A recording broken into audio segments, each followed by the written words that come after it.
রাত ৯টা বাজে। এই সময় কি মেয়েদের একা বাইরে বেরোনোটা ঠিক? ঠিক সমাজ কি ভালো চোখে দেখবে?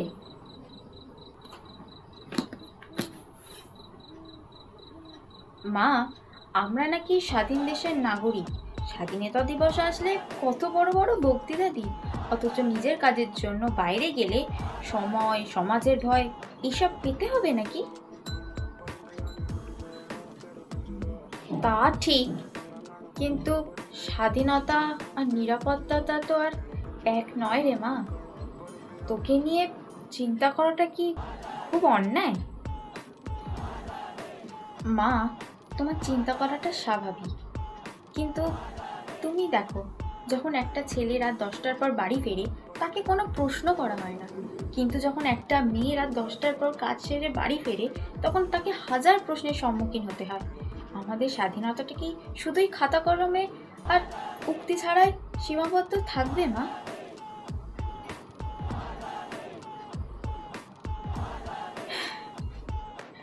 আমরা যখন ছোট ছিলাম তখন ঠিক একই কথা শুনতে হতো তোর দিদার থেকে। আজ তুই বড় হয়েছিস, তাই একই কথা তোকেও শুনতে হচ্ছে। কারণ মা, আমরা অর্থনৈতিক দিক থেকে স্বাবলম্বী, কিন্তু মানসিক স্বাধীনতা ও নিরাপত্তার দিক থেকে স্বাধীন নই। যেদিন আমাকে রাতে একা বের হতে গিয়ে কোনো ভয় পেতে হবে না, যেদিন নিজের সিদ্ধান্তের জন্য সমাজের কাঠগড়ায় নিজেকে দাঁড়াতে হবে না, সেদিনই হবে সত্যিকারের স্বাধীনতা।